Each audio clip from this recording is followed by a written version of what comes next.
6 de junio. San Marcelino Champagnat. Fundador del Instituto de los Hermanos Maristas, 1789 a 1840. Sujeta la historia, como todo lo humano, al choque y evolución de las ideas, preséntanse en ella ciertos desniveles repentinos que originan y dan carácter a las distintas épocas. Cada una de estas, animada por un espíritu peculiar que actúa en consonancia con la ideología ambiente, necesita, dentro del campo religioso, una réplica adecuada. Y por eso, cuando aparece un punto de hostilidad frente a la Iglesia, surgen los apologistas, como surgen incontables los mártires ante la persecución, y las órdenes monásticas cuando es preciso neutralizar el desorden que acompaña al periodo guerrero, y los místicos de Asís, en el punto en que los reclama la moral para luchar contra la disolución y la indiferencia. Precisamente en el año 1789, al tiempo que nacía en Francia la trágica revolución, vio la luz aquel Marcelino Champagnat que, andando el tiempo, acudiría a remediar el daño social más grave que de la citada convulsión derivara. Cuando en su orgullo se empeñaban los hombres en reconstruir la colosal estatua de sus errores, desprendíase del monte cercano la piedrecita que, golpeándolo en su base, haría bambolear el ciclópeo trabajo. La flor de una vida. Hijo de humilde hogar, nació Marcelino en Roussy, pintoresca y diminuta aldea caída como un engarce en las abruptas montañas francesas de Forez. Fueron sus padres gente sencilla y temerosa de Dios, renombrada en el pueblo por su probidad y cristianas costumbres. El padre, Juan Bautista Champagnat, al par que cuidaba la pequeña propiedad casera, atendía a la administración del molino del lugar. La madre, María Chirat, hacendosa y diligente ama de casa, dedicábase por entero a los cuidados domésticos y a la educación de los 9 hijos con que el cielo los había honrado. La vida familiar transcurría allí plácidamente, distribuida entre las ocupaciones de lo exterior y el gobierno íntimo, entre los afanes del trabajo y las dulzuras hogareñas, con absoluto respeto a las leyes divinas y a las buenas tradiciones familiares que ayudaban a mantener viva la piedad. Rezábase diariamente el Santo Rosario, leíanse aquellas vidas de santos que constituyeron el deleite espiritual de nuestros mayores, y se hacía de la vida parroquial una como fuente de la devoción y del fervor personales. Así pudo Marcelino prepararse con exquisito cuidado a la solemnidad de la primera comunión, acontecimiento que realizó a los 11 años y del que sacó vigoroso impulso para su vida interior. No poco tuvo que ver en la decisiva orientación espiritual de Marcelino una tía suya, religiosa expulsada del convento por la revolución, porque ella, completando el trabajo de la madre, volcó también su alma en la del pequeño hasta hacer arraigar en lo más profundo del tierno corazón aquellas convicciones que un día le llevarían a realizar su excelsa misión. Ciertamente hubo de influir en el ánimo de ambas un suceso portentoso que por varias veces observaron cuando aún estaba Marcelino en los albores de su vida.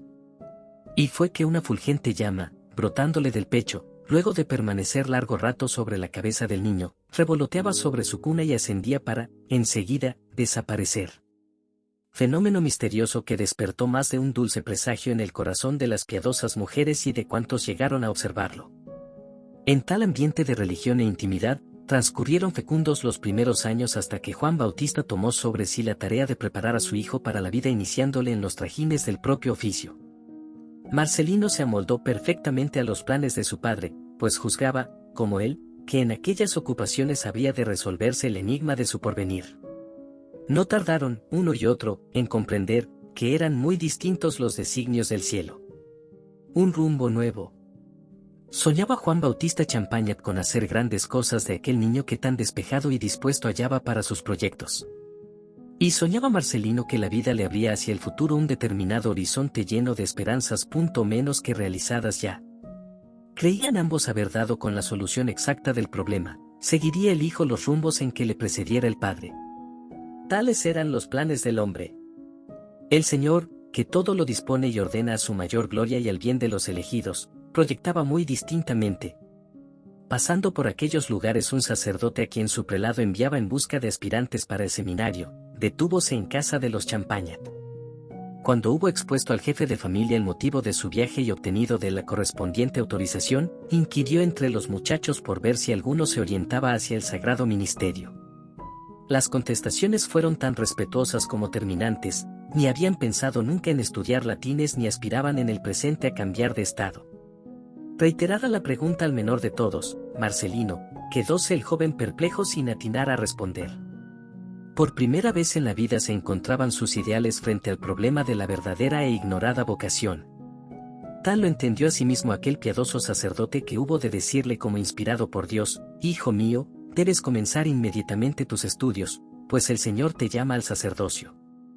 Comprendiendo Marcelino que el porvenir, al ofrecérsele desde aquel aspecto nuevo e inesperado, echaba por tierra los cálculos de otros días tan risueñamente acariciados por él y por su padre, pensó en lo doloroso que iba a hacerle el romper con las viejas ilusiones para acudir a entregarse, lejos del calor familiar, a la ardua tarea de los estudios. Breve fue la lucha, sin embargo, y junto a un futuro halagador y fácil, se le ofrecía otro mucho más costoso y humanamente menos prometedor. Marcelino quería, ante todo, seguir los deseos de Dios y optó por el segundo. Sacerdote y fundador. Tuvo, en efecto, que luchar denodadamente para poder mantenerse en la nueva trocha. Los primeros encuentros con los libros, harto descorazonadores, y la incomprensión de algunos maestros, sobrado fáciles en juzgar, parecieron querer doblegarle. Marcelino, que entreveía como una lucecita alentadora la voluntad del cielo, se mantuvo firme en su ideal y acudió con fervorosísima esperanza a la oración. La Virgen Santísima, Madre bondadosa cuyo amparo se confiara ciegamente el día en que se sintió llamado al sacerdocio, fue el refugio ordinario de sus preocupaciones y zozobras. En ella encontró, como habría de encontrar siempre en la vida, aquella energía y aquella tenacidad que sirven de pedestal al triunfo. Comprendió desde un principio que con tan extraordinaria abogada se le allanarían todos los tropiezos en la ruta de ascenso hacia Dios. Y así sucedió, efectivamente, ya que no tardó en recuperarse del tiempo perdido en los comienzos. Su piedad y su modestia ocultaban a la admiración de los hombres un alma de temple robustísimo e indomable que se había propuesto llegar a donde el cielo quería, y a la que el cielo se adelantaba para desbrozarle el camino. Cuando dio fin a sus estudios humanísticos, ingresó en el Seminario Mayor de Lyon para completarlos con los de teología. Allí trabó conocimiento y amistad con dos jóvenes condiscípulos que andando el tiempo darían mucha gloria a Dios: Juan María Bayani, el famoso cura de Ars, elevado años después al honor de los altares, y el venerable Juan Claudio Colín, fundador de la Sociedad de María. Ayudado, pues, por la divina gracia, llegó el venerable Marcelino a las puertas mismas de la ordenación sacerdotal, la cual se realizó el 22 de julio de 1816. Su primer cuidado fue, entonces, acudir al santuario mariano de Fourvière para dar rendidas gracias a la dulcísima reina de sus pensamientos, a aquella madre amorosa a quien él eligiera en el seminario como confidente de sus penas y aliento para sus trabajos. Muy pocos días después de su ordenación, fue designado como coadjutor de la parroquia de La Valá, en el departamento del Loira. Y apenas hubo llegado, se dedicó con afán a levantar el espíritu religioso de sus feligreses. El pueblo, pronto en reconocer los tesoros de santidad y talento que encerraba aquel santo varón, se prestó dócilmente a secundarlo en sus aspiraciones apostólicas. Y al tiempo que se emprendía ardorosa campaña contra la rutina y la despreocupación, atacóse a la inmoralidad, causante en la aldea de gravísimos daños. En este aspecto, realizó nuestro venerable una ingente labor, ya expurgando de libros malos los hogares, ya desterrando bailes y modas indecentes. La gran estima que los fieles sintieron desde un principio por el buen padre, trascendió muy pronto a las comarcas vecinas hasta hacer que acudiera la gente en gran número para escuchar sus predicaciones. Por otra parte, a todo se prestaba con infatigable actividad sin que hubiera apuro ni trabajo extraños a su celo y sin que influyeran en su ánimo los rigores del tiempo o las dificultades de los caminos. Puede decirse que el día y la noche se daban la mano para no interrumpirle en su santa ambición. Una vez, mientras prestaba asistencia religiosa a un jovencito que se moría sin conocer las verdades fundamentales de la religión, brotó incontenible de su alma una idea que ya en el seminario le preocupaba: fundar una congregación cuyos miembros, dedicados exclusivamente a la enseñanza, llevarían a la juventud, base de la sociedad, aquellos principios constructivos indispensables que le fueran arrebatados por la revolución. Sintió la nueva incitación con la misma fuerza con que años antes, siendo niño, se había conmovido ante el llamamiento de Dios, y comprendió que solo dando cima a esta nueva inspiración de lo alto se cumpliría totalmente su vocación. Sin descuido, pues, de sus otros deberes, luego de colocar la empresa bajo la advocación de María, púsose a trabajar de lleno en ella. Encontró en un joven feligrés, Juan María Granjón, disposiciones de talento y voluntad que le hicieron juzgarlo muy a propósito para servir de sillar primero en su obra, y se dedicó con ahínco a instruirle, prestándose de paso a darle dirección espiritual. Pocos días después se le presentó espontáneamente otro jovencito a quien animaba vivo deseo de seguir la vida religiosa. Expuso el venerable sus proyectos a Juan Bautista Ordaz, que así se llamaba el muchacho, y propúsole participar en ellos. Convencido de que tal era la voluntad del Señor, aceptó Ordaz complacidísimo y se unió a Granjón. Con solo estos dos elementos y en una ruinosa casita comprada con el importe de un préstamo, se iniciaba, el 2 de enero de 1817, el Instituto de los Hermanos Maristas. Nació la nueva congregación con todos los honores de la más extremada pobreza, cual cumplía a una obra de Dios, pero nació llevando en su espíritu una incalculable reserva de energías que la harían imponerse muy pronto a las circunstancias. Y aunque se hicieron muy cuesta arriba los comienzos, en nada se atenuó el espíritu apostólico del santo fundador, al cual no intimidaban las opiniones de los hombres cuando se sentía respaldado por Dios. Y fue maestro de novicios, profesor, director de conciencia y pedagogo, sin que la multiplicidad de ocupaciones estorbara a sus deberes parroquiales. Cosa era que pasmaba a sus contemporáneos, y que llamó la atención de sus biógrafos, el ver con qué facilidad y extraordinario criterio contemplaba y resolvía problemas referentes a materias tan dispares, a veces, entre sí. Hasta cuando se trató de los duros trabajos de la construcción, supo entregarse como un técnico y obrero más, sin que le estorbaran prejuicios ni comentarios. A pesar de este despliegue exterior, mantuvo incólume su vida íntima. Para ella reservaba largas horas del día y no pocas más robadas al sueño. Precisamente de esta actividad espiritual, intensamente vivida, sacaba el apostólico varón luces y fuerzas para toda su obra. Y gracias a ella pudo inyectar en el naciente instituto aquella vitalidad que, pocos años más tarde, lo haría manifestarse al mundo con fecundidad y exuberancia extraordinarias. En el yunque de las pruebas.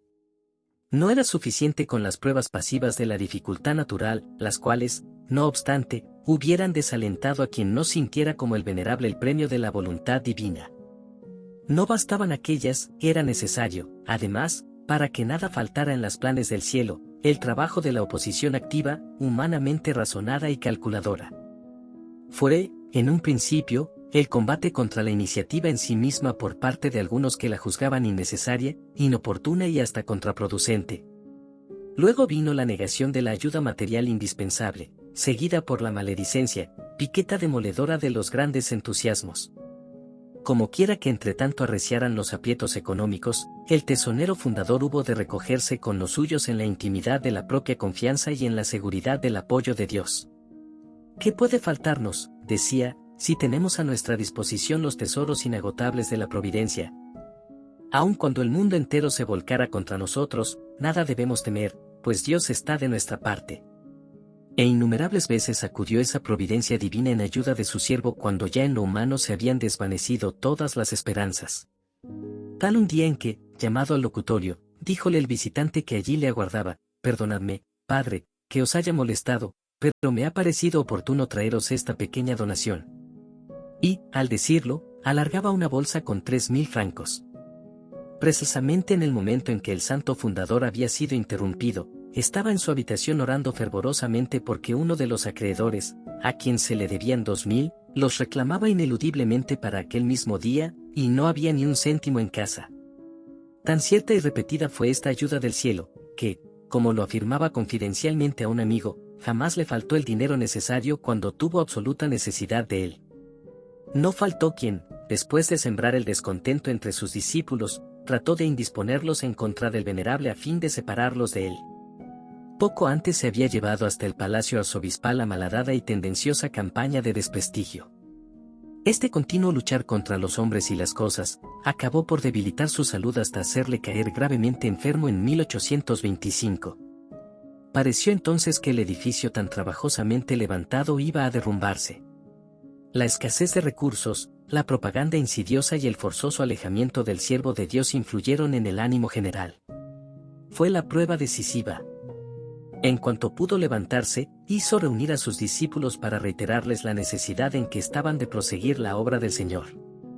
Tal vehemencia puso en sus palabras, con tan grande entusiasmo y profundo amor supo llegarles al corazón, que se comprometieron a continuar sin desmayo y a despecho de cualesquiera contingencias que vinieran a oponérseles.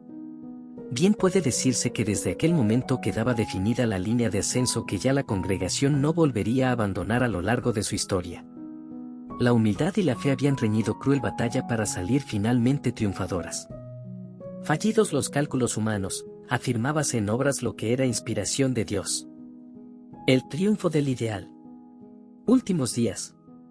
Mientras el santo fundador se deshacía victoriosamente de los obstáculos, su obra, admirada y exigida mucho más allá de las fronteras regionales, comenzaba el periodo expansional sobre un círculo cada vez más amplio.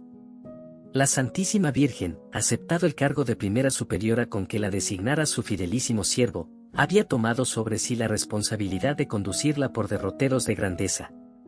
Era indudable que el cielo, sin descuidarla en su desenvolvimiento, había querido apuntalarla con los arbotantes de la persecución. El ideal del venerable Marcelino Champagnat, aquella preocupación que sintiera como un segundo imperativo vocacional, su instituto, era ya una realidad estupenda. El humilde sacerdote de cuya iniciativa desconfiaban quienes presumían de discretos y entendidos, había llevado a feliz término la obra que pareciera imposible. Con todo, no descuidaba el siervo de Dios el propio interés espiritual. Había venido siguiendo, desde sus tiempos del seminario, la evolución de aquella sociedad de María planeada por su condiscípulo el venerable padre Colín, pues mantenía un ardiente deseo de unirse definitivamente a ella y esperaba ocasión propicia para realizarlo. Y no bien el sumo pontífice aprobó, en 1836, las constituciones de dicha sociedad, apresuróse el venerable Marcelino a solicitar del padre Colín le admitiera a los votos religiosos. Una vez satisfechos sus anhelos, como prueba de humildad y obediencia a su nuevo superior, entrególe el gobierno de los hermanos. Profundamente emocionado por tal acto de espontáneo renunciamiento, confirmólo el padre Colín en su cargo con grande contentamiento y satisfacción de aquellos, y le dio amplia libertad para completar su misión. Teníala él ya acabadamente organizada, por lo que se entregó al mantenimiento del primitivo fervor, de la observancia regular y del espíritu que habría de informar siempre al instituto. Su salud, no obstante, le aconsejaba hacía tiempo buscarse un sucesor. Decidido a ello, procedió a llamar a los hermanos a capítulo. Al recaer la elección en el reverendo hermano Francisco, quedó este constituido primer superior general del instituto, el 12 de octubre de 1839, día en que tomó las riendas de manos del santo fundador. A principios del año siguiente, hallábase este quebrantadísimo en su vigoroso temperamento y tuvo, por el mes de marzo, el primer grave ataque de su última enfermedad. No le impidió ello que, a pesar de las instancias de cuantos le aconsejaban el reposo, siguiera asistiendo con fervor y puntualidad admirables a los ejercicios religiosos de la comunidad. Todavía pudo mantenerse en la brecha, si bien a costa de sufrimiento y dificultad terribles, hasta el 3 de mayo, en que celebró el augusto sacrificio de la misa por última vez. El día 11 del mismo mes, en presencia de toda la comunidad, recibió con fervor extraordinario el sacramento de la extremaunción seguido del santo viático, y el día 18 dictó a los hermanos su testamento espiritual, documento precioso que pregona a un tiempo las grandes virtudes, la exquisita prudencia y el celo apostólico del venerable. Finalmente, en la mañana del sábado 6 de junio, vigilia de la fiesta de Pentecostés de 1840, a la edad de 51 años, entregaba su alma a Dios aquel insigne varón que tanta gloria diera al cielo. Eran entonces las 4:30 de la mañana. La comunidad se hallaba reunida en la capilla para el canto de la salve, ejercicio primero en el reglamento del hermano marista. No dejaba de ser simbólico que, en el momento de apagarse la vida humana del fundador, iniciaran su día apostólico aquellos a quienes había transmitido el vivo anhelo que dio carácter e impulso a esa vida. Glorificación. Grande es la gloria que para sus elegidos tiene el Señor reservada, inefable, en el decir del apóstol, que tuvo el honor y la altísima satisfacción de comprobarlo. A veces les alcanza el triunfo aquí en la tierra, cuando Dios dispone, por medio de su iglesia, la exaltación de quienes se hacen acreedores a ello. Tal ocurre con el venerable Marcelino Champagnat, cuya causa de beatificación fue introducida en Roma el 9 de agosto de 1896 y reconocida por la Iglesia, en julio de 1920, la heroicidad de sus virtudes. Aún falta un paso para el decreto de beatificación. Los milagros atribuidos al venerable son numerosísimos y del estudio de ellos depende esta definición. Roguemos, pues, a la Divina Madre, y pidámosle con ardiente súplica se digne promover la gloria de aquel su fiel servidor, cuyo manto, ennoblecido con la púrpura de muy numerosos hermanos mártires, está reclamando imperiosamente la aureola de los beatos.